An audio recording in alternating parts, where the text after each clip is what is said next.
Bonsoir à toutes et à tous. Bienvenue dans notre atelier 11, l'émission des socios engagés du média, qui vous fait découvrir les travailleuses et les travailleurs du média. Je suis Antoine et au-dessus de moi, ici, toujours là, il y a Serge Victoire. Nous recevons aujourd'hui Pauline Ferrari, qui est là. Non, salut. Qui est là. Donc, tu es journaliste aux médias, mais pas seulement. Évidemment, on va en parler. Tu connais le but de l'émission, hein, c'est d'en savoir un peu plus sur notre invité. Donc, ce soir, sur toi, sur ton parcours, sur ton travail et sur ton engagement au sein du média.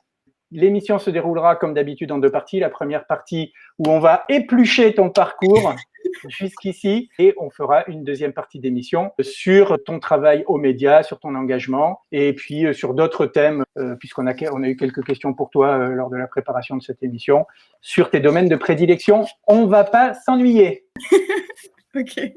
Juste une petite question ironique. Est-ce que tu as réussi à spéculer sur les NFT de dick pics? Malheureusement, pas encore. Non, les dick pics, pour l'instant, que je reçois, partent directement à Pharos, donc au ministère de l'Intérieur, et à la police. Très bien. J'ai pas encore réussi à capitaliser dessus, mais j'y crois. Je pense que dans quelques années, je pourrais m'acheter une résidence secondaire avec ce que je reçois en NFT. Ouais, on va essayer de faire ça. On expliquera peut-être après à quoi on fait référence. Bon, les NFT, c'est les non-fungible tokens, c'est ça? Exactement. Dont tu avais parlé dans une émission et on verra à quoi on fait allusion. Eh ben, on peut dire qu'on est rentré tout de suite dans le vif du sujet. Alors, ce que je propose, c'est qu'on reparte un petit peu en arrière et puis qu'on en apprenne un petit peu sur toi. Alors, tu es originaire d'une petite commune de la banlieue toulousaine. Exactement. Ouais, et ça refait pas. Avant d'avoir ton bac, ton premier contact peut-être avec la presse, ça a été en février 2012 où tu as fait un stage d'1 mois à la Dépêche du Midi. Oui, ouh là là, ça date. J'avais oublié cette partie-là de mon existence. Je donnerai pas les années, hein, je donnerai pas les années. J'ai fait un stage d'1 mois à la Dépêche du Midi. J'étais adolescente, c'était un stage d'été d'1 mois d'observation, quoi. Pour le coup, vraiment d'observation. Et j'avais fait aussi à l'Indépendant à Carcassonne, une année avant ou après, où là j'avais fait mon premier papier, donc sur une kermesse qui a enregistré un album de chorale, il me semble. Et c'était dans le cadre du lycée ou c'était vraiment juste pour toi, parce que tu étais déjà attirée par le milieu de la presse? C'était vraiment pour moi, j'ai toujours voulu être journaliste, en tout cas d'aussi longtemps que je m'en rappelle, j'ai toujours voulu faire ça. Et c'est vrai que là où j'ai grandi, il n'y a pas énormément de médias diversifiés. Donc on va à la presse quotidienne régionale et c'est une très très bonne école. Donc ouais, c'était vraiment pour moi. Pour le coup, c'était vraiment pour moi, pour apprendre et pour voir si ça me plaisait. J'avais des parents qui me disaient « essaye de voir si ça te plaît » pour pas tomber des nues, entre guillemets, si on fait 5 ans d'études là-dedans et qu'au final, on rentre dans le milieu du travail et ça ne nous plaît pas du tout. D'accord. Alors, en plus de cette attirance pour le journalisme et pour la presse que tu avais déjà, j'allais dire, un esprit un peu d'engagement, puisque, alors je crois que c'est l'année du bac, tu as eu un bac économique et social, et tu t'es engagé dans un programme pour l'égalité des chances dans l'enseignement supérieur, un programme qui s'appelait Dispo. Donc, tu avais déjà, au lycée, c'est pas forcément courant de s'engager vraiment concrètement dans des actions de ce type. Mais en fait, Dispo, c'est un programme qui est en partenariat avec Sciences Po Toulouse, donc qui est l'école que j'ai faite par la suite, et qui est un programme d'égalité des chances en fait qui vise à rendre accessible l'enseignement supérieur pour les milieux. Alors, j'aime pas le terme défavorisé parce que c'est pas toujours le cas. Moi, je viens pas d'un milieu défavorisé. C'était à destination des lycées ZEP, donc maintenant REP+. Et également des territoires ruraux. Donc, en fait, ce que ça nous permettait, c'était qu'au lycée, donc en seconde, première et terminale, tous les mercredis après-midi, alors que tout le monde était en week-end ou en vacances, enfin, personne n'avait cours, nous, on avait des cours. Donc, en seconde et première, on avait des projets sur l'année qu'à la fin, on présentait. Je me rappelle qu'on avait fait une présentation au conseil départemental sur le sujet du corps, d'ailleurs. Et en terminale, c'est une prépa qui nous permet de préparer les concours de Sciences Po et de préparer le bac aussi en même temps. Et c'est gratuit, en fait. C'est gratuit. Et à côté de ça, on a des sorties, etc. Donc moi, dès la seconde, je suis rentrée dans ce projet-là et je l'ai fait tout mon lycée. Et donc, c'était trop cool parce qu'on rencontrait des étudiants aussi en études supérieures. On avait des conférences. On avait des visites de musées, on avait accès à énormément de ressources pour justement rendre l'enseignement supérieur et ce système des grandes écoles, en tout cas, appréciable et accessible, en tout cas pour nous. Serge, tu as réagi un moment quand Pauline a dit quelque chose de spécifique et je te laisse rebondir. J'ai vu ton petit geste. On voit que Pauline fait partie de la clique de Sciences Po qui a infiltré le média. Voilà, voilà, c'est ça. Et oui. Ça. Alors, on va en parler. On va en parler tout de suite. Donc, tu as fait Sciences Po. Merci de nous avoir carrément cassé le truc là. Donc, tu as fait un master de journalisme, donc sur 5 ans d'études. La première année, tout va bien, ça se passe bien. C'est à Toulouse, hein, c'est pas loin de la maison, ça va. Et alors, par contre, la deuxième année, il y a un truc qui se passe, c'est que tu décides que Toulouse, c'est trop petit et tu pars à l'étranger, tu pars à Montréal, faire ta deuxième année. Alors ça, c'est ma troisième année, pour le coup. C'est la troisième année. C'est la troisième année, ouais. En fait, attends, je reprends. Ah, exact, je me suis trompé. La deuxième année, pardon, tu t'investis déjà dans un projet concret, puisque tu deviens, excusez-moi, vice-président de la radio étudiante Good Morning Toulouse. Exactement. Donc là, déjà, du concret. Par contre, c'est plutôt, si j'ai bien compris, sur la partie gestion de la radio, administratif, pas vraiment dans le domaine du contenu. Si, en fait, j'ai commencé l'aventure Good Morning Toulouse qui m'a appris énormément et ça a été les plus belles années de ma vie, je pense, parce que j'étais étudiante et à côté de ça, on avait cette web radio qui était fait que par et pour les étudiants et étudiantes. Et ça a commencé dès la première année. J'avais intégré une émission de mon ami Pierre Collès qui s'appelait Ciel mon lundi à l'époque. Et en deuxième année, par décision du bureau, je suis devenue vice-présidente. Donc, je faisais un peu moins d'émissions, mais un peu plus aussi de gestion, d'organisation d'événements et tout. Mais j'ai continué à faire de la radio, en fait. Et c'est comme ça que j'ai découvert la radio, en fait. C'est un jour, on m'a foutu derrière un micro et on m'a dit parle. Et j'ai dit OK, trop bien, c'est génial. Et j'ai fait ça pendant 4 ans, du coup. Et on était une bande de joyeux lurons. Et en fait, on était... la plupart, on s'est retrouvés en master après. On était quelques-uns, Simon, Thibaut, Manon, que je salue aussi, qui doivent être pas loin. Mais on faisait des émissions un peu... alors, à la fois d'actualité, mais pas très, très sérieuse. Moi, j'avais une chronique qui, en fait, j'avais un rôle de gueularde du fond de la classe où je parlais très fort et un peu vulgairement et tout. Et c'était des manières de se tester, en fait. C'était des manières d'essayer des trucs. On a tenté des reportages. À cette époque-là, Toulouse, c'est une ville étudiante, mais c'est une grande ville. Mais au final, le milieu associatif est assez lié. Et du coup, on allait faire tous les festivals, tous les concerts, etc. On a pu interviewer des artistes, par exemple. Et quand on a 19-20 ans et qu'on peut interviewer des gens qu'on aime bien en concert, c'est trop, trop bien. Et ça a confirmé, je pense, mon envie de me dire, en fait... j'ai envie de faire ça, quoi. J'ai envie de parler derrière un micro et donner la parole aux gens, en fait. C'était surtout ça. C'était tendre un micro vers des gens et réaliser qu'en fait, tout le monde a quelque chose à dire et que même les silences veulent dire des choses aussi. Et je me suis dit, c'est génial, j'ai trop envie de continuer là-dedans. Et ouais, c'est de là qu'est né l'amour pour la radio, quoi. Et ça qui va se confirmer ensuite. Donc, parmi ta bande de potes, tu as parlé notamment de Simon, dont on aura l'occasion de reparler, je pense. Oui. Ok, donc troisième année, on y arrive. Et là, pour le premier semestre, tu pars à Montréal. Exactement. Et tu pars faire un stage de 6 mois sur la radio universitaire de la McGill University, qui s'appelle C'est Cute. C'est cute, mais on dit c'est cute. C'est cute. C'est cute parce que c'est mignon de dire c'est cute. Ouais, c'est cute, exactement. Fatalement. Et alors là, tu découvres encore quoi? Plus de radio, tu fais quoi exactement? Parce que tu fais que le stage, tu es à 100% dans la radio ou il y a une partie théorique d'études en même temps? Là, pour ce coup-là, non, j'étais 100% en stage. Et donc, en fait, CKUT, c'est assez rigolo parce que c'est une radio anarchiste, très ancrée politiquement à gauche et qui est au campus de la McGill. Et McGill, c'est vraiment l'université la plus chère de Montréal. C'est là où il y a le plus... on l'appelle la Harvard du Canada. C'est vraiment une université très blanche, très prestigieuse, très... tout ressemble à un décor d'Harry Potter. C'est assez bizarre de débarquer là-dedans. Et à côté de ça, il y a ce petit studio en demi-sous-sol où en fait je découvre la radio de manière collaborative, associative aussi, énormément de bénévoles et surtout le travail de terrain en fait. Et c'est une radio qui est anglophone. Donc c'est aussi pour ça que j'y suis allée, c'était pour améliorer mon anglais et je travaillais du coup, je faisais des émissions francophones d'actualité et une matinale qui s'appelle le lendemain de la veille, qui est une expression pour dire la gueule de bois au Québec, qui était tous les jeudis matin de 6h à 9h.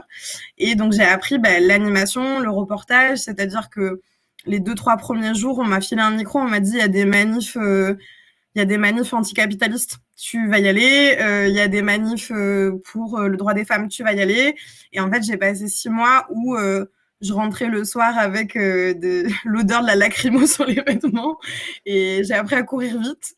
J'ai appris à animer. J'ai appris à faire énormément de choses dans un temps très, très court. Et c'était hyper formateur et j'avais un chef qui n'était pas vraiment un chef en fait parce que c'était plus un mentor, on va dire, et un tuteur où on s'apprenait des choses mutuellement et c'était très marquant en fait de vivre dans cet environnement-là et de découvrir le Québec aussi qui est un de mes endroits préférés au monde et de la vie puisque j'y suis retournée après. Mais c'était trop bien de vivre cette expérience-là. Ouais. Et tu as passé Noël là-bas? Et tu es partie après ou c'était quoi, juste après? Je suis revenue, je crois que j'ai passé Noël en famille. Donc j'ai pas fait, en tout cas la première fois que j'étais là-bas, j'ai pas passé l'hiver. La deuxième fois je l'ai fait. Et après je suis rentrée et je suis repartie en Hongrie.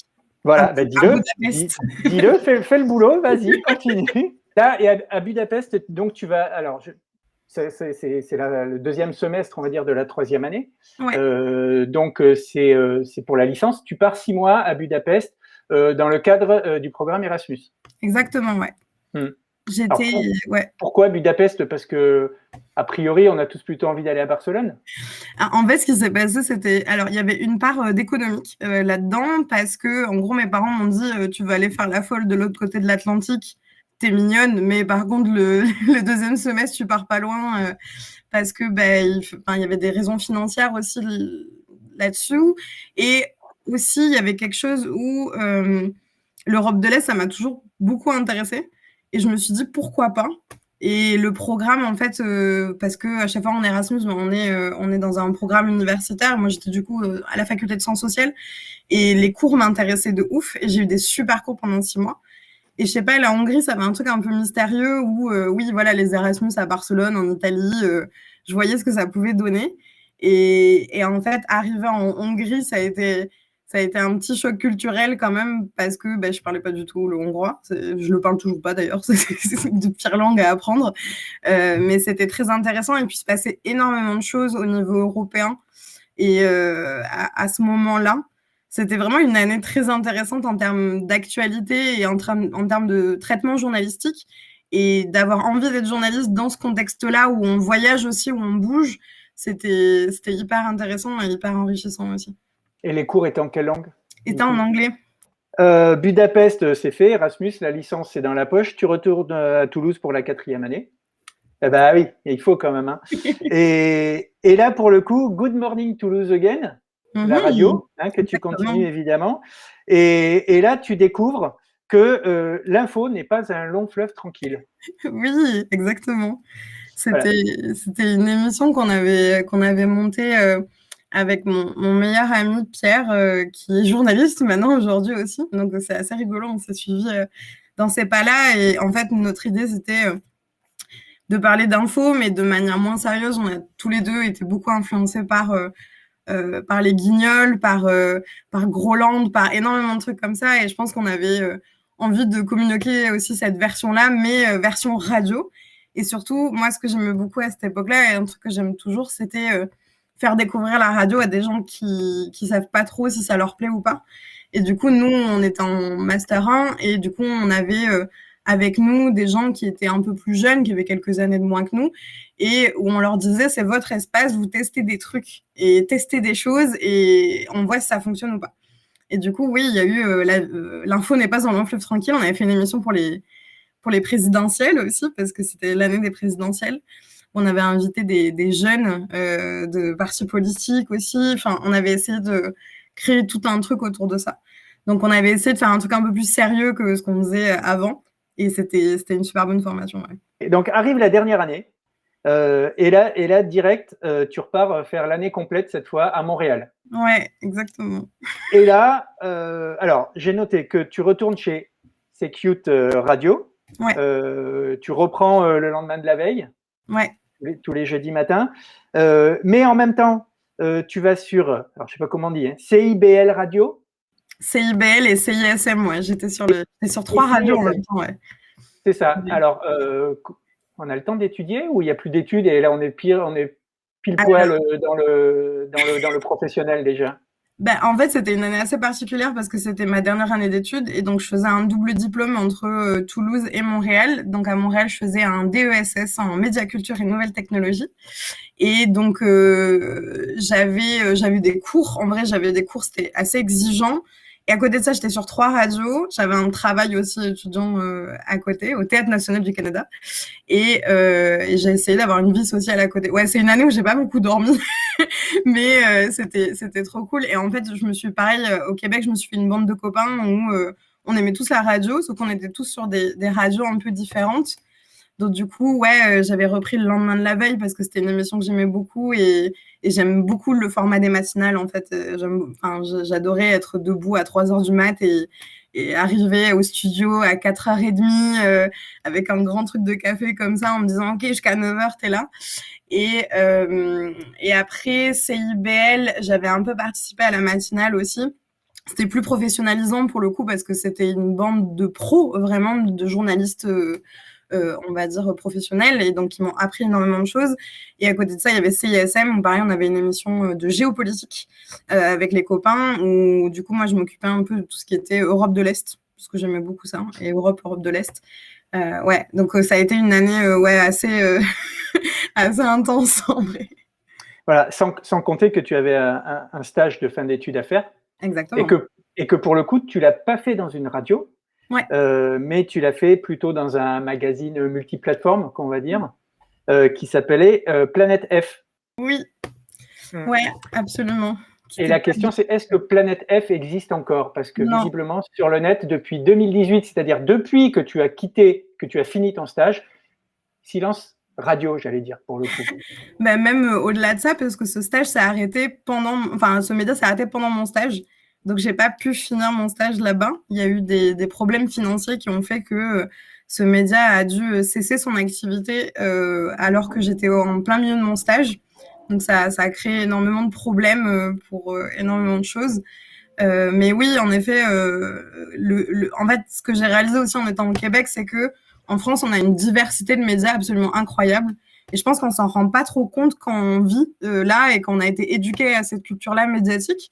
C'est-à-dire à se rendre compte qu'on a plein de chaînes de télé, plein de médias, que si on va dans un kiosque, on peut acheter plein de magazines, plein de journaux, etc. Au Québec, c'est un peu moins le cas. Il y a quelques médias dominants, il y a quelques médias indépendants qui essayent de se créer, mais le paysage reste quand même assez réduit. Et du coup, quand on est étudiant en journalisme, ben on postule tous et toutes au même endroit. Du coup, personne n'a trop ce qu'on veut.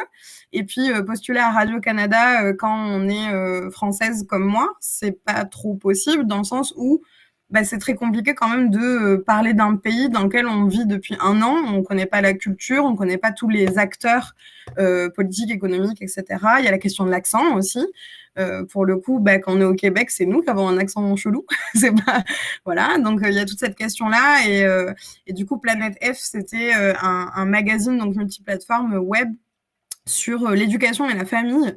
Et c'était intéressant aussi d'explorer des problématiques qui ne sont pas les miennes, enfin, qui à l'époque, je ne savais pas où je m'en allais en termes de problématiques et de spécialités. Donc, c'est pour ça, ouais, c'est aussi pour ça, Planète F.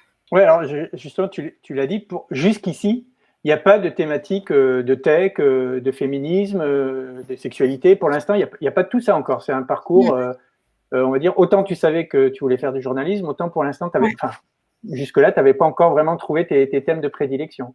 Ouais, bon. C'est clair. Ok. Donc là, tu as vécu l'hiver canadien. Oui, exactement. J'ai vécu le -30 le moins 30 qui gèle les trous de nez et les cils entre la maison et le métro et où il y a 5 minutes de marche. Ouais, c'est une belle expérience. Et encore, hein, là-bas, ils te diront que Montréal, c'est que dalle par rapport à Québec. Hein. C'est Montréal. Serge, tu as peut-être une expérience canadienne à nous raconter sur la météo? J'ai fait de nuit l'autoroute Montréal-Québec à Noël, en pleine tempête de neige. Écoute, alors, je l'ai fait aussi le soir de Noël, Québec-Montréal, avec un pare-brise qui s'est éclaté sur l'autoroute avec un moins 30. Voilà, donc le soir de Noël. L'enfer. Donc bon, voilà, on est des maudits Français, on n'a rien à faire là-bas. Exactement. Ok. Et donc là, on arrive à la période où tu as donc du coup 2 diplômes en un master en journalisme de Sciences Po Toulouse et un DESS, tu l'as dit, médias, culture et nouvelles technologies de l'Université de Montréal. J'ai envie de dire la classe, quoi. La classe, hein, ça va? Je sais pas si c'est la classe, mais en tout cas, j'étais contente. Ouais. J'étais contente d'avoir réussi à tout faire et d'avoir avoir mes 2 diplômes en poche et de pas d'être encore en vie parce que ça a été une année assez rude et j'étais contente d'avoir décroché ça, quoi. Alors on est presque au bout de ton parcours puisque c'était il y a pas si longtemps que ça. Hein. Non, c'est clair. Hein. Par contre, il y a encore un truc, c'est que du coup à l'automne suivant, tu montes à Paris pour travailler. Exactement. Et là, tu fais un stage de 6 mois mal payé chez Magneto Press. Ouais, exactement. Magneto Press étant la société de production qui produit notamment l'émission Vox Pop pour Arte. Ouais. Alors là, c'est la première fois en fait que tu te confrontes à la réalité des médias français. C'est clair. Est-ce que c'est très différent de ce que tu as vécu jusque-là, soit à l'école, soit au Canada? Ça se passe comment? En dehors du fait que c'est mal payé. Déjà, c'était un peu compliqué parce que je suis vraiment passée de ma vie étudiante au Québec à d'une semaine à l'autre arriver à Paris, squatter chez les potes et commencer du coup mon stage de fin d'études. J'étais très contente d'avoir trouvé ce stage-là, mais malgré tout, j'ai jamais été attirée par la télévision. Ça n'a jamais été quelque chose où je me suis dit j'ai trop envie de bosser en télé, c'est vraiment ce que j'ai envie de faire, etc. Mais comme j'avais l'opportunité, je me suis dit on va voir comment ça se passe. Et au final, ça a été 6 mois où je me suis vraiment rendu compte de ce que j'aimais pas, mais aussi de ce que j'aimais. Et c'est aussi là, en fait, qu'on commençait à naître on va dire, mes domaines de prédilection. Et au final, c'était là un peu caché avant, mais je me suis toujours dit que journaliste politique, c'était bien, c'était prestigieux, etc. Et en fait, en bossant dans une émission qui parle de l'actualité européenne, je me suis rendu compte que ça m'ennuyait pas mal, en fait. Mais c'est quand on commençait Donc moi, mon travail, c'était en gros de trouver aussi des invités, de préparer les plateaux, de faire beaucoup de recherches. Et j'ai commencé en fait à vraiment kiffer ce côté. Je passe des heures en fait à lire des articles scientifiques, à contacter des sociologues, à passer énormément de temps à faire de la recherche pour que le propos soit le plus pédagogique possible et le plus attrayant possible aussi. Donc ça, c'est une expérience que j'ai beaucoup aimée. Après, j'étais pas forcément en tournage. J'en ai fait quelques-uns quand c'était à Paris, mais pas trop. Et c'est vraiment sur les sujets de nouvelles technologies que j'ai commencé à me dire « Waouh, ça me plaît énormément ». On avait reçu la présidente, alors que je dise pas de bêtises parce que il me semble que c'est de la Lituanie. Ouais, je crois que c'est de la Lituanie qui avait mis en place il y a quelques années une carte d'identité biométrique, enfin une carte d'identité où dedans il y a aussi la carte vitale, il y a tout en fait dedans et ils ont un système de petites puces et c'était vraiment la première nation numérique d'Europe. En gros, de l'Estonie, voilà, je veux dire des bêtises, c'est de l'Estonie. Et du coup, moi j'avais dû faire tout son portrait, tout chercher et tout le fait qu'il s'était fait pirater par la Russie, enfin il y avait plein de choses comme ça et j'ai trouvé ça ouf. Et je me suis dit, j'ai trop envie de travailler là-dessus. Et donc, c'est aussi pour ça. Et puis à Arte, surtout, j'avais une super équipe avec moi qui m'a beaucoup appris. Il y avait beaucoup de pigistes autour de moi. Donc ça, c'était cool aussi de commencer à côtoyer des pigistes, voir comment ils travaillaient. On en discutait énormément. Il y avait aussi cette ambiance de rédaction j'avais pas trop eu au final parce qu'au Québec, il y avait beaucoup de bénévoles, mais j'étais un peu la seule stagiaire ou salariée parfois. Et quand on est à l'école, on est entre copains. Donc c'est cool de bosser avec les potes, mais c'est pas les mêmes relations de travail. Et en fait, et en plus, cette année-là, il y a eu la Ligue du LOL et ça a été quelque chose de très fondateur dans mon exercice de la profession, je pense. ça a vraiment scellé quelque chose parce que je me suis rendu compte qu'en fait, tout le monde ne pensait pas comme moi. Ça, je m'en suis rendu compte bien avant, mais le fait qu'il y ait un problème dans la presse, qu'il y ait un problème dans le journalisme sur ces questions-là, je pensais pas que c'était aussi prégnant. Et en fait, c'est sorti. C'était mes derniers mois de stage, je pense. Du coup, on en a énormément discuté en rédaction, etc. Et ça a été un moment assez fondateur aussi. À la suite de ce stage, tu enchaînes directement un autre stage un peu plus court, de 2 mois cette fois, chez Louis Média. Alors, c'est pas un stage. C'est mon LinkedIn qui a dû tromper. J'ai fait une pige pour Louis Média. On donne pas les sources. Ouais, ok. J'ai fait une pige pour Louis Média et ça a été ma toute première pige pour une émission qui s'appelle Émotion. Et j'avais aidé à réaliser un épisode sur le polyamour et la compassion. Et ouais, ça a été ma première pige à Louis Média. Et Louis Média, si j'ai bien compris, c'est une société qui produit des podcasts essentiellement. Exactement. Ou uniquement. Ouais. Donc bon voilà, ceci pourra expliquer cela plus tard. Et alors, d'après ce que j'ai vu, c'est une équipe 100% féminine, pas de parité. Ouais, exactement. Et ceci explique aussi peut-être cela, non Ouais, après, c'est quoi le concept? Peut-être que tu peux en parler de cette société 2 minutes, parce que c'est quand même assez spécifique. C'est déjà un engagement, quoi. C'est grave un engagement. Et les fondatrices de Louis Média, donc Charlotte Pudowski et Mélissa Bounois, c'est 2 femmes qui ont eu des postes de direction dans des médias web, notamment chez Slate, et qui, en fait, quand elles ont commencé dans ce monde-là des podcasts et de la radio, c'était le début de la podcast mania qu'il y a eu il y a quelques années où tout le monde s'est dit « Ah, mais en fait, les Américains font ça, si nous, on faisait pareil ». Et il faut savoir que en radio, ça fait partie des plateformes et des supports sur lesquels il y a le moins de femmes quantitativement. Et donc, du coup, je pense qu'à la base, c'était pas forcément une décision, on va dire, tranchée de dire « il y aura pas d'hommes dans l'équipe », mais je pense que ça s'est fait un peu comme ça, de manière aussi à laisser la place à des jeunes réalisatrices, à des jeunes autrices, à des jeunes monteuses, et dans tout ce processus-là de production de podcast. Donc moi, j'ai fait qu'une seule pige pour Louis Média, mais c'est des personnes que j'apprécie énormément leur travail. Ils ont fait des podcasts très marquants ces dernières années, notamment sur les sujets de pédocriminalité, sur les sujets de féminisme, etc. Et c'était en première pige, j'étais contente que ce soit là-bas parce que c'était un environnement qui était bienveillant et qui même en pige, en fait, je me suis sentie vraiment valorisée, quoi. Donc depuis cette période, tu es journaliste freelance, on va dire, donc pigiste un petit peu partout. Alors quand même une liste qui impose le respect. Donc je vois plusieurs articles dans Le Monde, dans la rubrique Pixel. Ouais. Ça c'est quand même assez important. Mais on note aussi Numérama, Vice, Cori. Alors Cori, pas le nôtre. Cori avec un seul R et 2 I. C'est pas le même.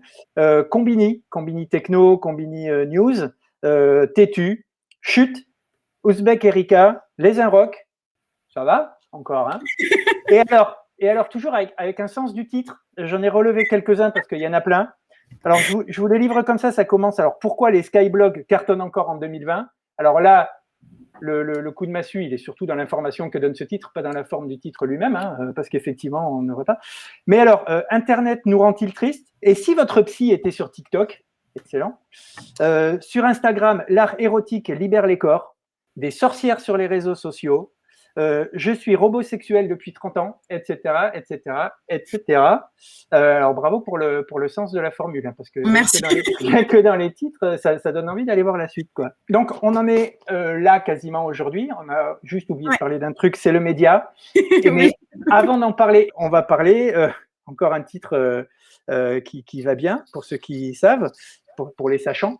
C'est ton podcast que tu réalises depuis pas mal de temps déjà, depuis janvier 2020. Ouais, exactement. Que tu réalises avec Simon. Oui. Voilà, c'est là qu'on reboucle. Et qui s'appelle Comique sans MST. Exactement. Alors, avant de te laisser en parler, est-ce que tu sais combien tu as réalisé d'épisodes? Alors là, je suis en train de faire le montage du prochain, et c'est saison 2, épisode 8. Du coup, je pense qu'on est quasiment à une vingtaine d'épisodes. Je pense. Alors, il y en a 16. J'en ai compté 16 qui sont diffusés. On n'est pas loin. Alors, c'est assez amusant parce qu'en fait, à chaque fois qu'on pose la question à nos invités, combien d'épisodes ils ont fait de tel truc ou tel, Ils savent pas. Non, aucune idée. Nous-mêmes, je ne sais pas si c'est la 6e ou la 7e émission, d'ailleurs, c'est un peu pareil, quoi. Allez, je te laisse nous présenter ce podcast auquel tu tiens beaucoup, je pense, parce qu'il sort très régulièrement, à peu près un dimanche sur 2.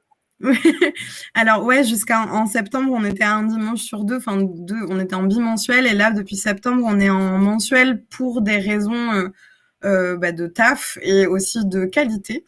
On essaie de faire des trucs qualitatifs. Comics sans MST, c'est un podcast qui parle des sexualités au pluriel et qui vise à parler du sexe de la vraie vie. C'est un peu le postulat de base, et en fait, c'est le résultat de beaucoup d'interrogations que moi, je me suis posées, que mes amis se sont posées aussi, que j'ai pu rencontrer au cours de mon travail, parce que les questions d'amour numérique, de sexualité, c'est une part très importante de mon travail au final, sur tous ces sujets-là, en plus du numérique, on va dire plus classique, c'est-à-dire des GAFAM, etc.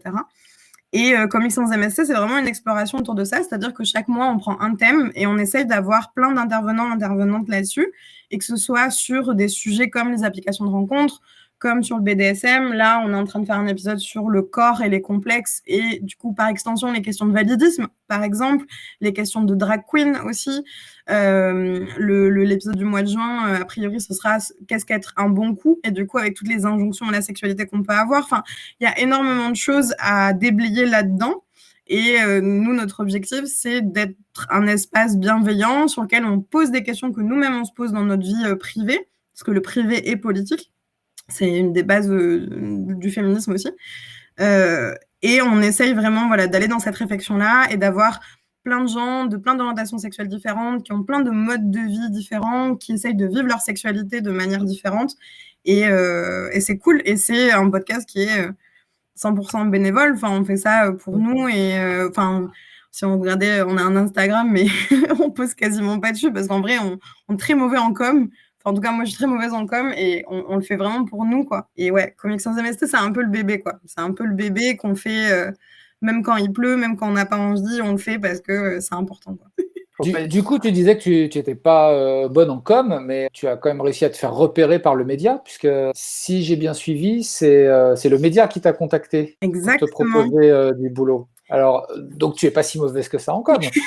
Mais je n'ai aucune. Je sais pourquoi on m'a contactée et par qui aussi, parce que c'est une amie à moi, ancienne journaliste, qui m'a recommandé, qui a dit aux médias, ce serait bien de la prendre elle. Donc je sais qu'il y a de ça, mais c'est vrai que les journalistes, de plus en plus, on est un peu, on nous met en avant comme quoi il faudrait qu'on fasse notre propre com, et ça passe notamment par Twitter, par Instagram et tout. Et c'est compliqué en vrai, parce que c'est notre vie privée aussi. Et sur Twitter, moi j'ai mis longtemps à trouver un peu la bonne vibe entre je partage mon travail parce que je trouve ça cool, je fais des appels à témoignages parce que j'en ai besoin pour le boulot, et je fais des blagues avec des photos de chats. Enfin, c'est un équilibre un peu marrant, mais ouais, non, je pense pas être très bonne en com. Donc ça m'a beaucoup étonnée quand on m'a appelée pour venir me chercher, entre guillemets, parce que je m'y attendais pas, en fait. Est-ce que tu peux nous en dire un petit peu plus sur tes premiers pas aux médias? Donc c'est Théophile Kouamouo qui t'a contacté, c'est ça? Exactement. Et donc qu'est-ce qu'il t'a proposé? Comment ça s'est passé? Comment se passe une arrivée comme ça aux médias? Théophile m'a appelé, et du coup m'a dit qu'ils étaient à la recherche de nouveaux chroniqueurs, chroniqueuses de long cours, surtout, et quelqu'un pour parler de nouvelles technologies. Et moi j'étais là, bah ouais, grave. Et en fait, surtout, ce qu'on m'a proposé, c'était un format dans lequel j'avais carte blanche et sur lequel je pouvais explorer les sujets du numérique, et dans un objectif, en fait, comment expliquer ça, de rendre le numérique moins nébuleux, et de faire beaucoup de pédagogie sur ces sujets-là du numérique. C'est-à-dire que moi, dans mon travail en presse web écrite, c'est vrai que je vais chercher vraiment dans les tréfonds d'Internet des trucs très spécifiques, des tendances, etc. Là, c'est vraiment, entre guillemets, poser les bases aussi pour comprendre qu'est-ce qui se passe dans des systèmes qu'on utilise tous et toutes. Donc c'est ce qu'on m'a proposé, et c'est pas rien en fait quand à 25 ans on vous propose d'avoir un format comme ça, carte blanche, payé, où on vous dit c'est à toi. On te donne des ressources et c'est à toi, et tu en fais ce que tu en veux. Et j'ai trouvé ça fou.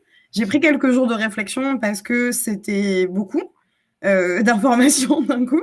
Et c'était beaucoup aussi en termes de changement de travail. C'est-à-dire qu'on n'écrit pas du tout de la même manière, que ce soit pour la radio, que ce soit pour la presse écrite, que ce soit pour l'image, en tout cas, pour être filmé. Et jamais été très bonne en cours de télé. Vraiment pas. Du coup, je savais pas trop si ça allait être mon truc, est-ce que j'allais bien me débrouiller. Et puis, j'ai fini par me dire, bah pourquoi pas, on essaye. Et puis, au pire, si ça fonctionne pas, c'est de la pige. Je peux décider de dire, bah en fait là, ça fonctionne pas et on s'en va. Et donc, en fait, la première chronique, j'étais vraiment très stressée. Et cette première chronique, d'ailleurs, est sponsorisée par des mains qui tournent et qui font de la langue des signes. Ah, j'étais très stressée, j'avais rien et je savais pas trop quoi faire de mes mains. C'est pour ça qu'après j'ai eu ma petite table avec ma petite tasse qui donne, qui fait beaucoup jaser en commentaire. Mais c'était une belle expérience et puis d'arriver aussi dans un travail d'équipe parce que quand on est pigiste et particulièrement là depuis 1 an et puis en presse écrite et web, on reste beaucoup tout seul derrière son écran. Moi, je travaille sur les questions numériques, donc en fait, je sors pas beaucoup de chez moi. Je reste vraiment dans un cadre, voilà, mon bureau, mon ordinateur. Et là, en fait, de débarquer, ben ouais, on a une équipe, que ce soit avec Jordan, Léo, Ellie, Théophile qui est là de temps en temps, ou là, ben, avec les contraintes sanitaires aussi, il y avait moins de monde, mais de croiser des journalistes, de manger avec eux, de prendre un café, de juste discuter, ça m'a donné une bouffée d'air frais aussi, de me dire, en fait, on peut discuter de certains sujets, on peut avancer ensemble. Le décor que j'ai maintenant sur Cybercombat, c'est un décor, c'est un petit décor, mais au final, le fait que ça a été pensé dans l'esprit, la chronique et tout, c'est toute une construction collective.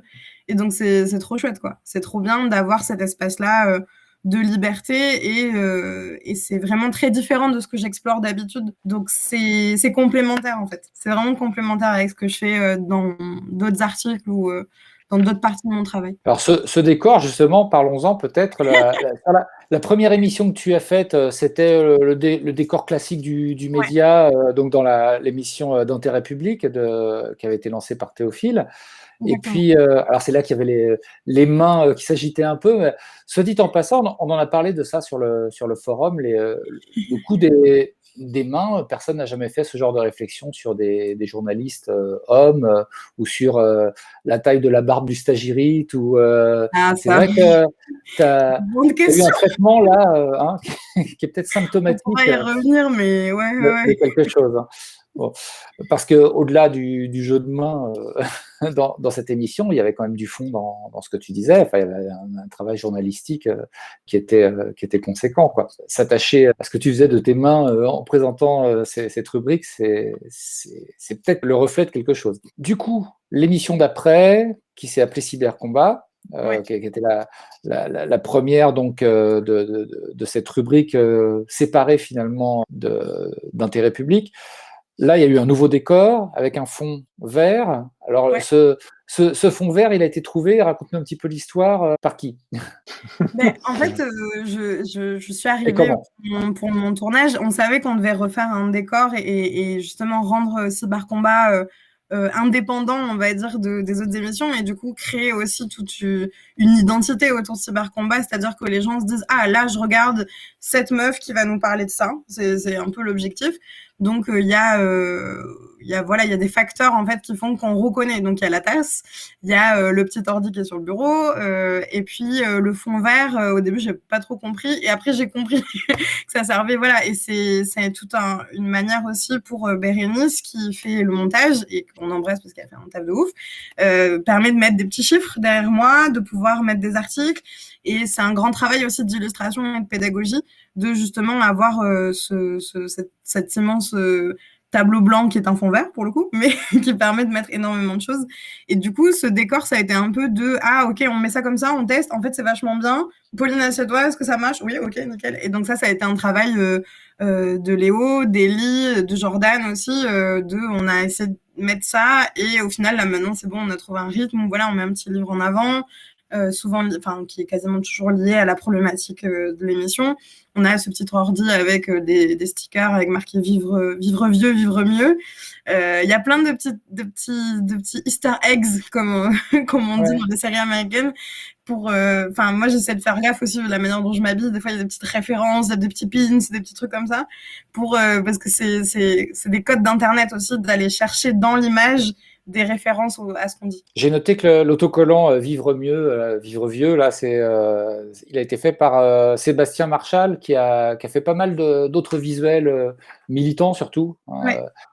Des choses assez connues sur Nuit debout, sur pas mal de choses. Souvent aussi, dans chaque émission, il y a un livre qui apparaît. Ouais. Alors ça change à chaque fois. J'ai noté que la première fois, il y avait eu La fabrique des pandémies, donc le livre de Marie-Monique Robin, qui avait été interviewé par Rémi Kenzo Pagès dans État d'urgence. Donc ça fait le lien avec d'autres émissions du média. Sur la deuxième émission, c'était le livre de Dominique Albertini et David Doucet sur la fachosphère. Alors celui-là, je l'ai lu d'ailleurs. Je recommande, c'est vrai que c'est assez intéressant. Qui est-ce qui choisit les livres? C'est toi ou c'est Oui, c'est toi. C'est moi, on essaie de faire avec ce qu'il y a dans ma bibliothèque. Parce que, comme on m'a dit aux médias, peut-être que tu as plus de livres sur ce sujet-là que nous. Et au final, oui, j'en ai quelques-uns. Du coup, on jongle entre ça et des fois aux médias, ils en reçoivent aussi. Du coup, on essaye de faire des petits clins d'œil là-dedans, ouais. Et j'essaye donc, il y avait le livre de Flore Vasseur aussi qui est sur l'histoire et l'héritage surtout d'Aaron Swartz, qui est un grand défenseur de l'Internet libre. Là, sur le dernier, on avait un livre sur la sobriété numérique. Enfin, on essaye d'avoir des liens. C'est moi qui essaie de les amener. Je commence à un peu manquer parce que j'en ai pas énormément. Mais ouais, on essaye d'avoir toujours ce petit livre en avant, quoi. D'accord. Ouais, tu peux passer à l'occasion sur le forum. Il y a des socios des fois qui font des conseils de lecture ou des trop bien. Si ça peut t'inspirer. Il se passe beaucoup de choses sur le forum. Est-ce que tu connaissais déjà le média avant? Tu savais où tu mettais les pieds Alors, où est-ce que je mettais les pieds? Pas vraiment, parce qu'on connaît... Enfin, je pars du principe qu'on connaît vraiment jamais une rédaction, à part quand on travaille dedans. Vraiment, je connaissais le média de nom, parce que j'ai toujours regardé les médias indépendants d'un œil, parce que c'est vrai que quand on est journaliste et particulièrement pigiste, c'est aussi une ambition de travailler pour des médias comme ça, des médias indépendants qui relaient des sujets auxquels on croit, en tout cas. C'est surtout ça aussi. Donc le média, oui, mais j'avais pas forcément compris toute la dynamique autour des sociaux et du collaboratif. Et ça, je l'ai vraiment découvert quand je suis arrivée, avec le forum, avec ces relais des sociaux, etc., avec du coup maintenant la coopérative. Et c'est quelque chose que j'ai découvert du coup en arrivant et en faisant mes marques aussi. Et c'était trop bien, en fait, de découvrir ça. Et ça m'a beaucoup rappelé ma radio anarchiste à Montréal, parce que c'est aussi une manière de voir les médias et l'information qui est très différente de ce qu'on peut voir ailleurs. Et surtout, pour travailler là dans plein d'autres médias, maintenant, je peux comparer, quoi. Je peux comparer et voir comment ça se passe un peu à droite et à gauche, quoi. Alors justement, en tant que pigiste, est-ce que tu as un rapport différent aux médias par rapport aux autres médias pour lesquels tu travailles? Est-ce que tu sens que ton statut est pris en compte différemment? C'est clair, ouais, de fou, parce que en fait, surtout là, depuis le début de la pandémie, c'est un peu là aussi où j'ai vraiment commencé à beaucoup travailler. Il y a des rédactions avec qui je bosse, je n'ai jamais vu mes chefs. C'est de l'échange de mails, je suis jamais allée à la rédaction. Voilà, donc les rédactions avec qui je travaille le plus, par exemple Le Monde ou Combiné aussi beaucoup, c'est des rédactions dans lesquelles je connais les gens, il y a un rapport vraiment humain. Et là, en fait, d'arriver aux médias je pense qu'il y a l'aspect tournage aussi, le fait que je sois là très régulièrement, et puis d'avoir aussi cette présence syndicaliste aussi.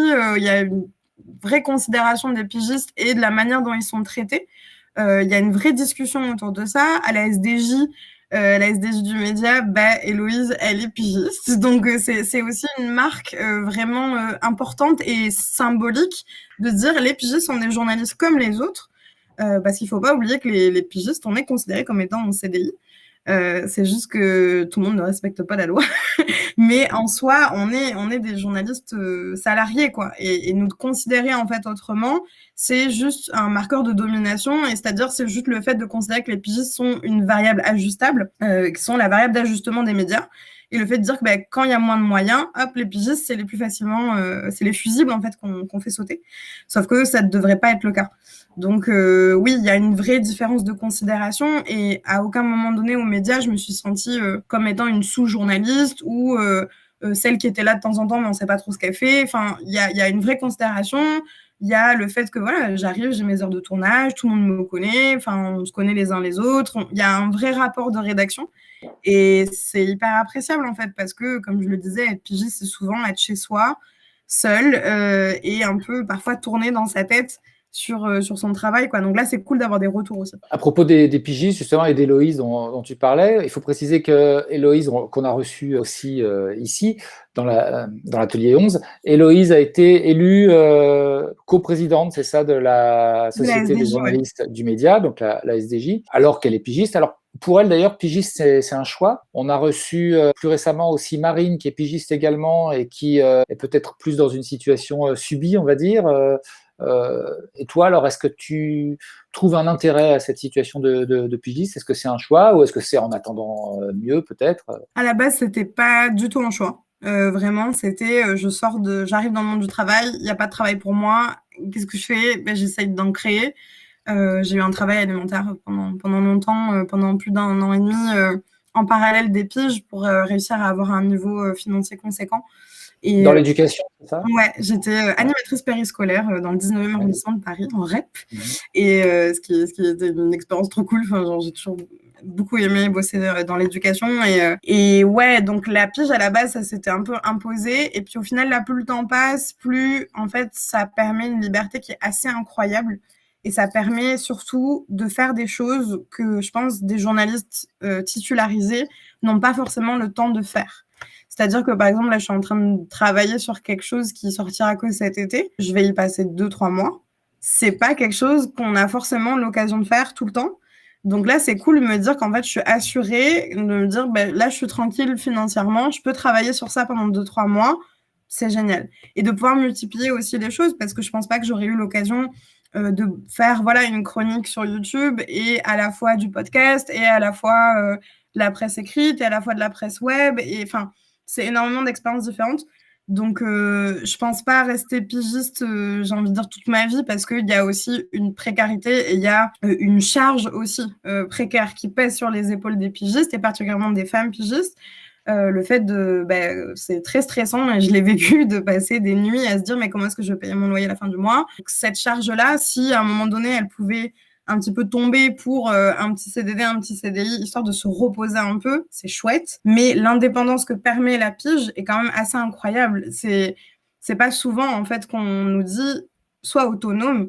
Et surtout, il y a ce truc-là où je le dis souvent à des amis pigistes à moi, mais si un jour je suis recrutée en CDD, CDI, j'ai tellement connu une manière de travailler qui est la mienne, j'ai mon rythme, je sais comment je travaille, etc., que si je rentre dans une rédaction, je pense qu'il va falloir que je m'adapte énormément à ce que c'est aussi une vie de rédaction.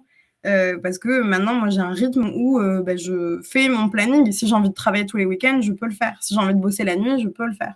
Je ne vais pas forcément le faire parce qu'il faut garder quand même le droit du travail, c'est important, même pour les pigistes. Mais c'est ouf de se dire qu'en fait, moi, je peux prendre une journée le mercredi. Si j'ai envie d'aller faire mes courses, personne ne va rien me demander, quoi. Et c'est aussi une pression parce que c'est une discipline personnelle où on est obligé de se forcer un peu parfois à travailler. Et ça repose beaucoup sur nous, en fait, et nos épaules de proposer des idées, d'être toujours alerte, d'être toujours dispo, de faire tout, quoi. Tu participes aux conférences de rédaction du média? J'en ai la possibilité. Je le fais pas forcément. Je le fais quand j'ai le temps. Je fais quand j'ai le temps, mais c'est vrai que ces dernières semaines, j'ai pas forcément pu parce que du coup, je bosse sur plusieurs trucs à côté. Et puis, ouais, cybercombat, ça prend un temps à faire qui est un peu indépendant du reste de la rédaction, dans le sens où ces questions-là de numérique et tout, c'est des questions qui sont, qui sont explorées par cybercombat et qui sont pas forcément retranscrites ailleurs. Donc, des fois, j'assiste aux conférences de rédaction et c'est super chouette. C'est surtout, en fait, ce que j'ai beaucoup apprécié là-dedans, c'est toi aussi, pigiste, tu peux y assister si tu en as envie, mais c'est pas obligatoire. Mais ouais, j'essaye quand je peux. Alors, ton émission, la Cybercombat, elle a un rythme pour le moment qui est un peu plus que mensuel. Elle est bimensuelle, ouais. Bimensuelle, ouais. Antoine parlait des titres de certaines de tes émissions passées.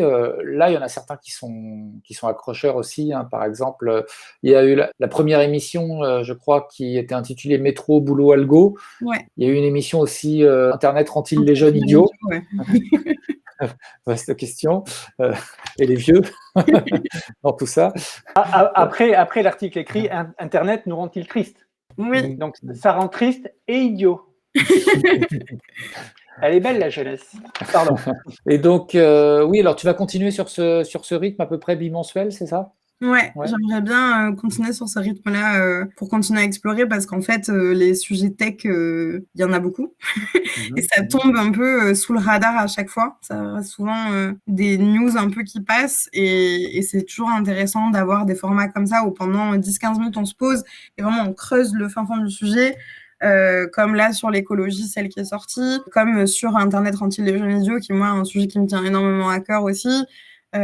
C'est vraiment chouette de pouvoir explorer ça. Donc ouais, j'aimerais bien continuer à garder ce rythme-là parce que c'est un bon rythme, en tout cas de mon côté. Et je pense que c'est pas trop lourd non plus pour les gens qui regardent. C'est toi qui décides entièrement de tes sujets en fonction de tes lectures ou tu as des demandes, des commandes, on va dire, peut-être de la part de Théophile ou de la rédaction, je sais pas. Les 3/4 du temps, c'est quand même moi qui choisis. Après, on a une conversation avec les gens qui travaillent sur Cybercombat, que ce soit le montage, soit le personnel technique, enfin que ce soit tout le monde, en fait, toutes les personnes qui touchent de près ou de loin à Cybercombat. Et c'est vrai que là-dessus, on s'envoie de temps en temps des articles de presse, on s'envoie des références, etc. Et ça m'aide beaucoup, en fait, moi aussi, trouver des idées. Parce que y a des semaines où il se passe rien et ça arrive, c'est pas grave, mais de savoir un peu qu'est-ce qu'on fait avec ça. Donc c'est aussi un travail collaboratif de s'envoyer les sujets, mais c'est vrai que moi ce que je fais, c'est généralement une semaine avant le tournage, je dis ok, moi j'ai pensé à ce gros sujet ça, bref 1, bref 2, qu'en pensez-vous? Des fois j'ai plusieurs propositions et en fonction de ce que Théophile, mais aussi Bertrand, mais aussi d'autres personnes pensent être le mieux, c'est-à-dire ce qui va plaire le plus. Parce que c'est vrai que moi, j'aime beaucoup les trucs nichés, mais c'est vrai que c'est pas forcément ce qui est le plus abordable et accessible pour tout le monde. Donc, on essaye aussi de faire vraiment de la démocratisation et de la pédagogie sur ces sujets-là. Est-ce que tu es une geek? Alors, pourquoi je pose cette question? Parce que finalement, quand on regarde tes émissions, quand on se dit journaliste spécialisé dans la tech, on pourrait s'attendre à la personne qui court les forums un petit peu tech et puis qui fait des reviews sur le dernier écran 55 pouces, 800K, etc., etc. C'est pas du tout ton sujet. Ce qui ressort plutôt dans tes émissions, c'est vraiment la place de la tech dans la société et ses effets sur la vie de tous les jours. Mais malgré tout, est-ce que tu es une geek? En fait, le terme de geek, je pense qu'il a été beaucoup utilisé, déformé au fur et à mesure des années. Et c'est assez rigolo parce qu'on en parlait avec une journaliste nouvelle technologie aussi il n'y a pas très longtemps. Et on se disait, c'est un secteur quand même en journalisme tech où il y a énormément d'hommes. Il y a très peu de femmes au final. Et on se demandait, toi, comment t'en es arrivé à être dans les nouvelles technologies? Comment t'en es arrivé à t'intéresser à ces sujets-là, qui sont des sujets dits masculins? Et en fait, on s'est rendu compte qu'il y a beaucoup d'hommes qui rentrent dans ces sujets de tech par le jeu vidéo, par le bidouillage, le faire, en fait. C'est un truc qu'on avait beaucoup insisté à Montréal dans des cours, mais c'est la notion de faire. Et c'est vrai que en tant que femme, moi j'ai pas trop geeké quand j'étais petite, j'ai pas trop joué aux jeux vidéo tout ça, mais ce qui m'a ouvert à la vie et au monde, ça a été les skyblogs. Et c'est pour ça que j'ai énormément parlé des skyblogs et c'est quelque chose qui m'a énormément marqué. Ma découverte d'internet, elle est passée par là.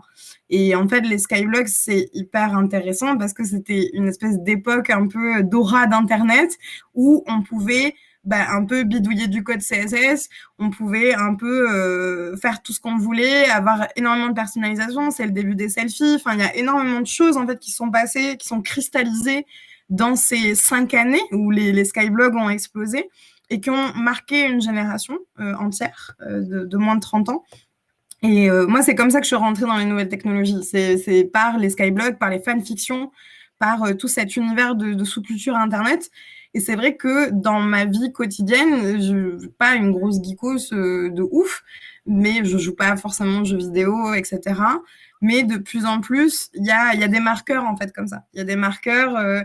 J'ai pas le dernier téléphone, je le change pas tous les, tous les 2 mois. Mais c'est vrai qu'en fait, moi, ce qui m'intéresse davantage, c'est l'impact sociétal et du numérique, des nouvelles technologies qui sont plus si nouvelles en fait maintenant, mais qu'est-ce que ça veut dire de nous? Parce que on oublie très souvent que les technologies, c'est pas juste des machines, c'est pas juste des formules mathématiques qui flottent en l'air, c'est des créations humaines qui ont des tenants, des aboutissants, des raisons sociales, morales, politiques, religieuses parfois. Et en fait, en décodant tout ça, on arrive à mieux comprendre le monde dans lequel on vit. Et je pense que c'est ça aussi qui m'intéresse avec Cybercombat, c'est le fait de prendre le numérique comme point d'entrée et d'aller explorer qu'est-ce que ça veut dire de nous, en fait. Parce que utiliser des algorithmes pour traquer les travailleurs, ça veut dire quelque chose de notre société, du néolibéralisme, etc. Le fait que, par exemple, c'était Mediapart qui avait sorti une enquête là-dessus, mais que Instagram valorise, et l'algorithme d'Instagram valorise les photos dénudées, qu'est-ce que ça dit de notre société aussi? Enfin, voilà, il y a énormément de choses. Et puis maintenant, tout se fait par Internet et surtout, de plus en plus de métiers se créent qui n'existaient pas il y a 10 ou 20 ans. Et il faut aussi les prendre en compte, que ce soit les influenceurs, que ce soit tout ce qui est les digital social managers, peu importe comment on l'appelle, mais il y a énormément de changements et tout ça va très très vite et du coup c'est ouf en fait de garder un œil là-dessus et de voir comment ça évolue et qu'est-ce que ça change dans notre rapport à la famille, au travail, à nous-mêmes, enfin plein de choses quoi. Tu as parlé de 2 choses. Tu as parlé des jeux vidéo qui étaient un monde quand même assez masculin, ouais. Et on va dire assez sexiste, hein, oui. C'est le moins qu'on puisse dire, voire des fois avec des relents pas très beaux comme les fameux forums de jeux vidéo. Le 18-25. 18-25, c'est ça, où souvent ça parle plus de jeux vidéo. Tu as aussi parlé de photos dénudées qui sont mises en place par Instagram. Je ne sais pas si tu me vois venir. Au départ, on a parlé des NFT, voilà. Donc, comme beaucoup d'autres femmes, et notamment des journalistes femmes qui interviennent dans un milieu plutôt masculin, tu as été victime de harcèlement numérique, on peut le dire. Et si on en parle aujourd'hui, c'est parce que tu as décidé de mettre ça sur la place publique. Il y a eu d'autres cas aux médias qui n'ont pas voulu être médiatisés plus que ça. Il y a forcément tous les cas qu'on ne connaît pas.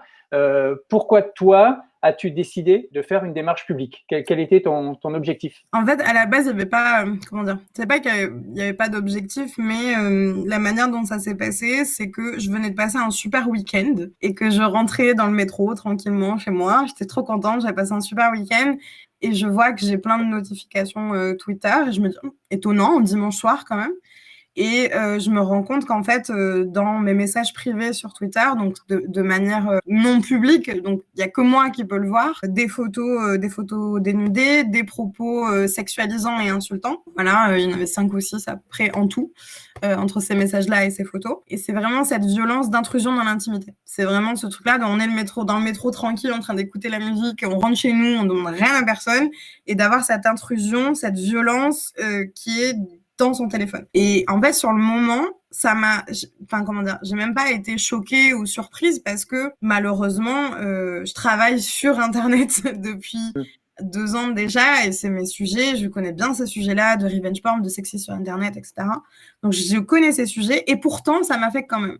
Et en fait, un peu de lassitude et de désespoir, c'était vraiment ça. C'était vraiment, j'étais saoulée en fait. J'ai tweeté en me disant, vas-y, ça me saoule, j'avais envie de le lâcher. Et le moment où je suis rentrée chez moi, je me suis rendu compte que ça avait pris une ampleur. Et en fait, dans ma tête, je m'étais dit, bon, on est dimanche soir, demain matin, j'en parlerai à l'équipe du média parce que ces messages-là ont commencé à arriver à partir du moment où j'ai fait des vidéos sur le média et c'était quelque chose auquel je m'attendais. C'est pour ça que j'avais pris quelques jours de réflexion quand on m'avait proposé cette chronique-là parce que je sais ce que ça implique d'être une femme qui parle de ces sujets-là sur Internet, qui a un physique comme le mien, etc., qui parle de la manière dont je parle, etc. Je sais que ça a des conséquences, malheureusement. Donc, je m'étais préparée, mais ça reste quand même violent de voir les commentaires, etc. Donc là, jusqu'à présent, les commentaires sous les vidéos, on les modérait. Moi, j'ai essayé de pas trop les regarder, tout ça.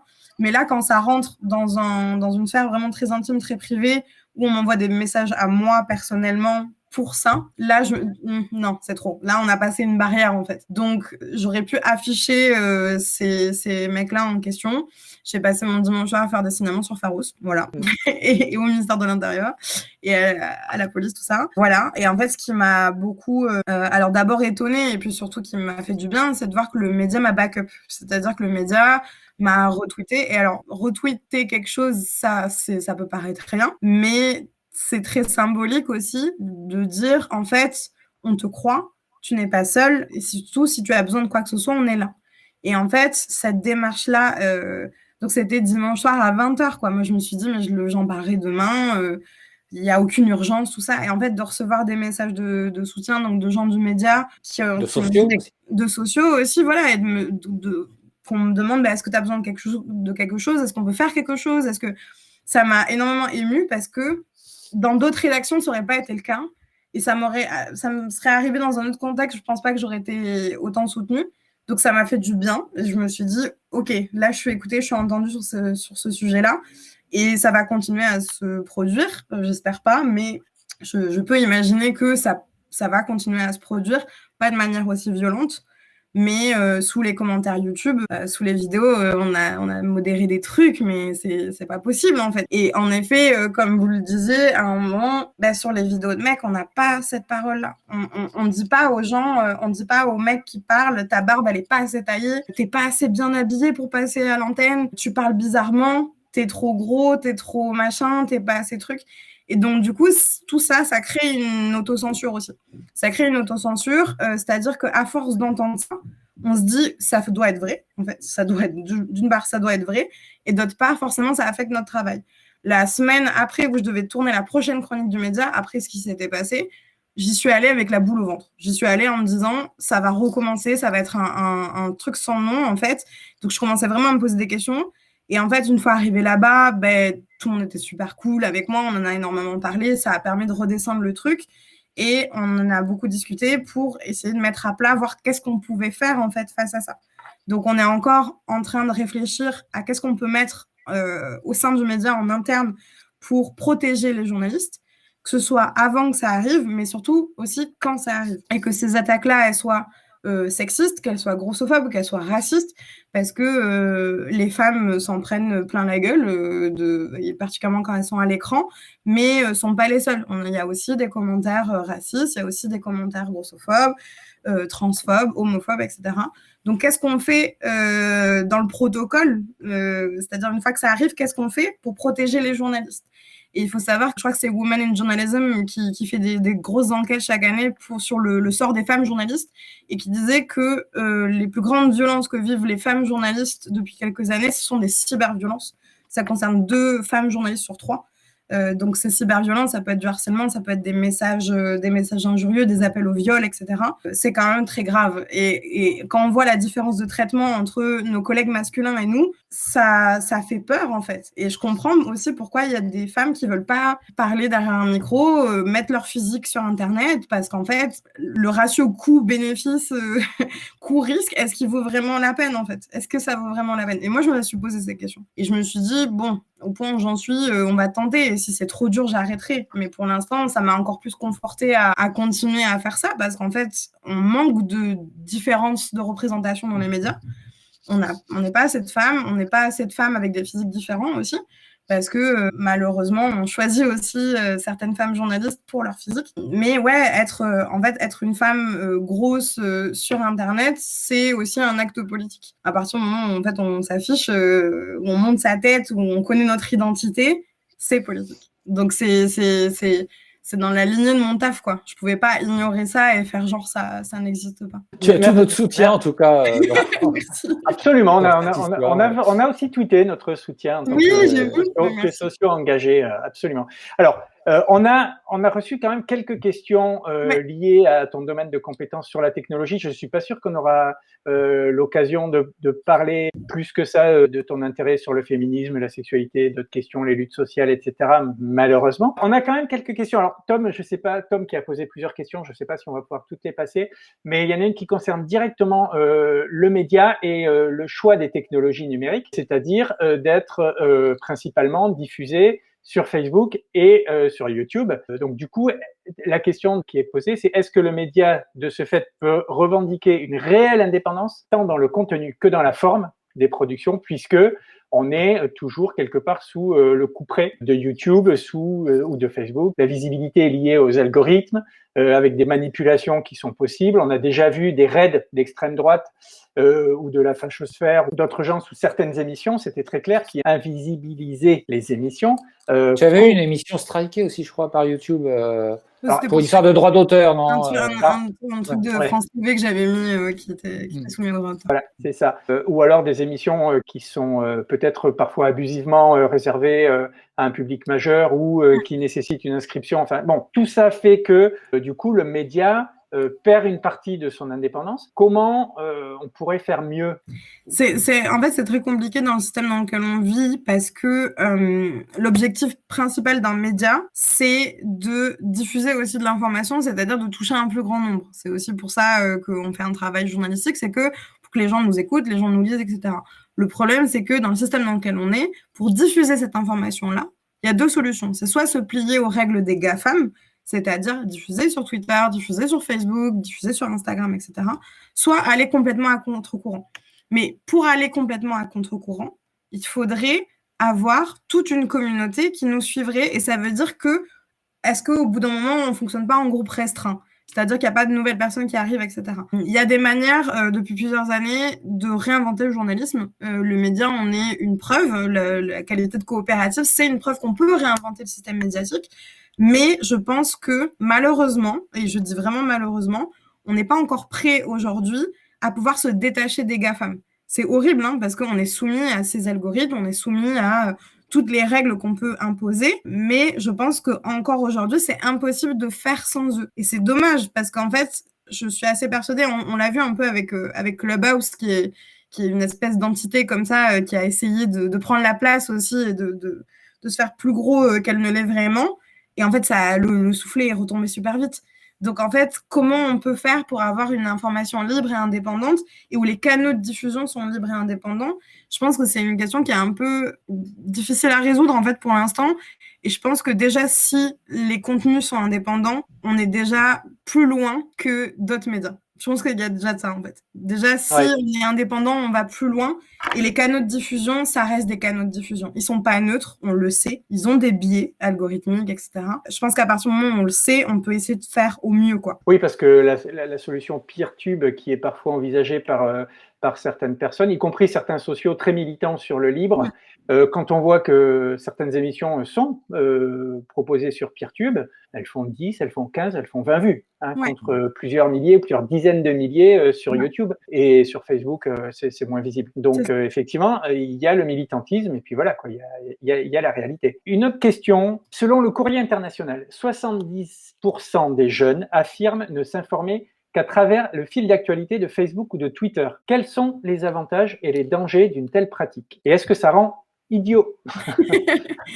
Alors, en fait, ce qu'il faut comprendre, c'est que il n'y a pas que les jeunes, déjà, premièrement, qui font ça. Il y a énormément de gens qui le font parce qu'on est dans une ère de ce qu'on appelle d'infobésité ou en tout cas de trop plein d'informations. Il y a trop de choses qui sortent tout le temps, en même temps. Et du coup, scroller, c'est la manière de se faire sa revue de presse. Les avantages de ça, c'est que à partir du moment où on a ciblé des médias qu'on aime bien, dans lesquels on a confiance, l'information est accessible. Et ce que ce chiffre, il révèle aussi dans le Courrier international, c'est que les jeunes s'informent. On a toujours cette tendance à dire que les jeunes ne s'informent pas, que les gens sont devenus idiots, etc. C'est totalement faux, premièrement. C'est juste une manière de s'informer qui est différente. En effet, on ne va pas du tout avoir la même information si on est abonné à Le Monde, Libération et Mediapart que si on est abonné au Figaro, à Valeurs Actuelles et au MyMag, j'en sais rien. Et qu'on a Closer qui nous met toutes les infos people. Et c'est important de les savoir. On ne sait jamais ce qui peut se passer. Mais ce qu'il faut comprendre aussi, c'est que algorithmiquement, sur Facebook et sur Twitter, on est dans ce qu'on appelle des bulles de filtre. C'est-à-dire, les bulles de filtre, c'est le fait que les algorithmes captent qu'est-ce qu'on aime pas. On est Très vite, un algorithme peut déterminer notre genre, ou en tout cas le genre qu'on affiche dans notre identité virtuelle, notre genre, notre catégorie d'âge, si on vote plutôt à droite ou plutôt à gauche, de quel milieu social on provient, et surtout quels sont nos goûts et nos intérêts. Ils vont nous présenter des pages et du contenu en fonction de ça. Et si vous le regardez, il y a un exercice très très drôle qu'on peut faire en OSINT. Donc l'OSINT, c'est des manières de faire de l'investigation sur Internet. C'est de prendre votre ordinateur portable, de ne pas avoir effacé l'historique, gardez votre historique, prenez votre ordi, vous prenez celui de votre pote à côté et vous cherchez le même mot dedans. Vous cherchez le même mot sur Google et il y a plein de chances que la première page, les premiers résultats ne soient pas les mêmes. Parce que votre historique, votre algorithme a considéré que, par exemple, si moi j'adore les voyages et je regarde tout le temps le prix des billets d'avion, et que vous, par exemple, vous adorez l'histoire et les trucs historiques, etc., et qu'on va chercher Égypte tous les deux, moi, il y a plus de chances que j'ai le prix des billets d'avion pour aller en Égypte, et vous, des choses sur les pyramides ou sur Cléopâtre ou j'en sais rien. Donc, il y a aussi ce truc-là de bulle de filtre qu'il faut prendre en compte, c'est-à-dire que les bulles de filtre nous montrent ce qu'on a envie de voir et ce qu'on a envie d'entendre. C'est de moins en moins le cas parce que, notamment Twitter, joue sur quelque chose qui s'appelle la friction. Et la friction, en fait, c'est ce qui permet de l'engagement sur les réseaux sociaux. C'est-à-dire le fait de commenter, de liker, de partager, tout ce qui est ce concept de viralité. Et la friction, justement, c'est tout le contraire. C'est le fait de montrer des opinions très polarisées et très à l'inverse des vôtres. Du coup, ça donne des situations où des gens, par exemple comme moi, féministes, de gauche, etc., vont se retrouver avec des tweets de masculinistes, de gens d'extrême droite, etc. Et donc forcément, ça fait appel aux émotions. Et j'en ai beaucoup parlé dans cet article sur Internet, nous rend-il triste. C'est aussi ce truc-là de provoquer de l'émotionnel et de se dire, il faut que je réagisse, il faut que je dise quelque chose, il faut que je fasse quelque chose. Et c'est ce qui permet d'avoir de plus en plus d'actions en fait, sur les réseaux. Et c'est ça qui fait que les réseaux sociaux fonctionnent. Donc, c'est ça, un peu les avantages et les inconvénients. C'est, d'un côté, ça peut être une manière de s'informer qui est légitime. Je pense qu'il ne faut pas... dire les gens ne s'informent plus parce qu'ils n'achètent plus le Canard enchaîné tous les mercredis. Les gens s'informent, ils s'informent différemment. Et je pense qu'il faut vraiment s'adapter là-dessus en tant que média. Mais d'un autre côté, oui, il faut se rendre compte que à travers les réseaux sociaux, on a un certain prisme de la réalité qui n'est pas toute la réalité. C'est une réalité et c'est la nôtre, au final. Est-ce que dans les fondations du média, il y a la notion d'éducation populaire ou d'éducation à grande échelle, on va dire? Est-ce qu'une bonne idée d'émission, ça serait pas de faire justement de l'éducation populaire à la pédagogie, à l'hygiène numérique, plutôt que l'éducation populaire à la papa prise en charge par des partis politiques où on enseigne l'idéologie, des choses comme ça? Est-ce que là, il n'y aurait pas vraiment un intérêt public à faire de la vraie pédagogie? On peut éviter Google. Enfin, on peut éviter le moteur de recherche de Google, en tout cas déjà. Il y a des choses très simples, des habitudes à changer un petit peu et qui finalement simplifient la vie. Voilà, on me propose ce sujet d'émission. Mais grave, moi je crois beaucoup en cette notion d'éducation populaire. Je bosse avec une asso qui est basée à Pantin, là, qui s'appelle Citoyenneté Jeunesse, et je travaille avec eux, notamment on fait des ateliers et des projets en collège-lycée sur ces questions-là, justement, d'identité virtuelle, de numérique et tout. Et c'est trop bien, en fait, de parler avec, moi j'ai des quatrièmes, avec des adolescents, adolescentes de 14 ans, et de voir comment eux, ils envisagent le numérique, et de comprendre en fait que oui, il y a énormément à faire en termes d'hygiène, ne serait-ce qu'en termes de profil privé-public, de qu'est-ce qu'on laisse sur Internet, nos traces, comment on fait des bonnes recherches. Et j'en parle dans le cybercombat, mais il y a 17% des Français et des Françaises qui souffrent d'illectronisme, donc c'est l'illettrisme numérique en fait, donc c'est soit le fait de pas savoir utiliser Internet, soit ne pas avoir accès à Internet. Ce qui sont deux choses très différentes. Mais on a souvent tendance à croire que plus on va dire avec les générations qui avancent, que tout le monde sait utiliser Internet et tout le monde est OK avec ça, c'est totalement faux en fait. Et c'est totalement faux. Et les jeunes savent utiliser Internet, mais un certain type d'Internet. C'est-à-dire qu'ils sont très bons à faire des stories Instagram et tout. Ils vont être très bons sur plein de choses, mais remplir un formulaire en ligne de la CAF ou des impôts, par exemple, c'est pas adapté. C'est pas adapté pour eux et c'est très compliqué quand on voit que les impôts qui proposent du multilangue Même sur les sites de préfecture, par exemple, on n'a pas de multilangue sur Internet. Donc, on se retrouve avec des gens, par exemple, pour les demandes d'asile, etc., qui ne sont pas capables de remplir des formulaires parce qu'on ne leur donne pas toutes les ressources pour pouvoir le faire. Donc, il y a toutes ces questions-là, en effet, d'éducation au numérique du côté des jeunes, mais aussi du côté des plus âgés, parce qu'on a souvent tendance à croire que, notamment cette catégorie qu'on appelle les seniors, donc c'est très vaste et ça recouvre beaucoup de réalités, ne sait pas utiliser Internet, c'est complètement faux, c'est de plus en plus le cas, c'est juste des usages qui sont différents. Mais il y a vraiment une question d'hygiène numérique et aussi de cybersécurité basique, en fait. Quand on voit le nombre de gens qui se font pirater parce que les mots de passe, c'est les mêmes sur tous les sites et tout, c'est des choses très basiques, et je vous invite, il y a une super asso qui s'appelle Nothing to Hide, avec un 2 pour le tout, et qui fait des formations, donc, principalement pour les activistes, pour les journalistes, etc. Et ils font aussi des formations accessibles à tout le monde, en cours en ligne, en PowerPoint, sur les bases de la cybersécurité. Et on devrait apprendre ça à l'école primaire, en fait, parce qu'à partir de 10 ans, il y a des enfants qui ont des smartphones. Donc, comment on fait pour se protéger et protéger aussi les autres autour de nous. Et puis, c'est pas parce qu'on sait super bien faire une super story qu'on a conscience de ce qu'on donne comme information aux GAFAM par derrière. Hein. Exactement. L'utilisation visible et l'utilisation invisible des données, c'est quand même deux choses différentes. On pourrait parler de la stratégie de Google avec les CAPTCHA, pour les trucs qui vous disent que vous êtes... Enfin, il y a beaucoup de choses à dire. Je pense qu'on va te réinviter pour faire une émission là-dessus, si tu es d'accord. Alors, par contre, on paye très, très mal, nous. Hein, clair, voilà. Alors, j'aimerais bien t'inviter aussi pour mes élèves de 4e qui ont une utilisation des réseaux parfois surprenantes. J'ai une gamine, par exemple, de 4e qui m'a dit toute fière récemment, on avait parlé en classe de la série Racine, où il y a un personnage qui s'appelle Kunta Kinte sur l'esclavage, et elle m'a dit « Ah, mais Kunta Kinte, il est toujours vivant !» Alors, je dis « Quoi, comment ?»« Si, il a un compte Instagram. » Donc, elle a vu un compte sur Instagram. Mais ils sont forts. Moi, c'est pour ça que je continue de bosser un peu dans l'éducation un peu loin, parce que c'est les meilleurs, en fait. C'est ceux qui m'apprennent le plus de choses. C'est les classes de 4e. C'est vraiment grâce à eux que je reste je me sens vieille quand je suis avec eux, et j'ai que 25 ans, quoi. Donc, c'est assez ouf. Imagine-nous qui avons connu la vie avant Internet et avant les ordinateurs. C'est clair. Alors, je reprends la petite feuille pour être sûr de n'oublier personne. Donc, on remercie Cory, avec 2 R et 2 I. Sans qui rien ne serait possible. On remercie aussi Michel pour son boulot dans le chat. Vous pouvez nous suivre sur nos réseaux sociaux et sur les réseaux sociaux du média, bien entendu, Twitter, Facebook, YouTube, Instagram et Mastodon, le seul petit libre de la famille. Donc n'hésitez pas, c'est important. Alors c'est surtout important pour le média de vous abonner, de suivre, de liker, de commenter. Enfin bon, vous savez, on le dit partout, tout le temps sur les vidéos, mais c'est important. Pour nous, pas trop, mais pour le média, pour donner vraiment de la visibilité aux émissions. Plus vous le ferez, plus ça va être visible pour des gens qui ne connaissent pas ou qui connaissent mal le média ou qui n'auraient pas l'idée d'aller s'y frotter tout seul. Et puis évidemment, si vous ne l'êtes pas, vous pouvez devenir sociétaire de la coopérative du média. Ça aussi, c'est important. En étant sociétaire, vous participez à la vie du média, aux assemblées générales, vous votez pour les décisions qui entraînent l'avenir du média. Donc, c'est très important. Et tout ça à partir de 5 € par mois. Voilà. Merci Pauline, merci Serge.